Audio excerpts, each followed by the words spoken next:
So let's talk some kitchen table issues, specifically the economy. Keep in mind the economy has more than one indicator.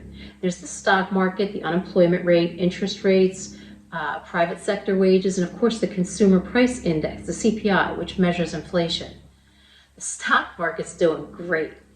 Unemployment claims are currently at their lowest level in 50 years. Private sector wages rose 4.8% last month from the same month previous year. But inflation is high, which I know worries many of you, and frankly me too. Unemployment and inflation are often thought to have an inverse relationship, meaning when unemployment goes down, inflation goes up. So it's expected that inflation will rise. But the concern is, why is it rising so much, so fast? Part of the answer can be explained by supply constraints. The pandemic significantly impacted the global supply chain. When manufacturers can't get enough supplies, they produce less product. Then they raise the rates on those products to remain profitable. But the other part of the equation is attributed to the Federal Reserve.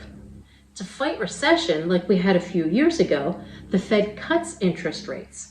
This lowers the cost of borrowing money, which encourages businesses and consumers to spend.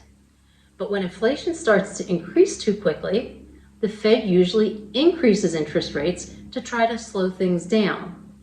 Economists believe 2% is the appropriate rate of inflation. Part of the problem, though, is that inflation has been below 2% for too long.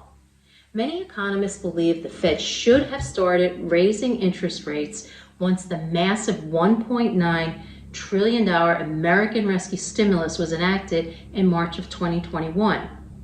The combination of leaving rates too low for too long, coupled with the supply chain issues, is driving inflation. Supply chain issues will only improve when the pandemic gets under control, but the Fed can and must act now. Inflation is a problem, but it can be contained.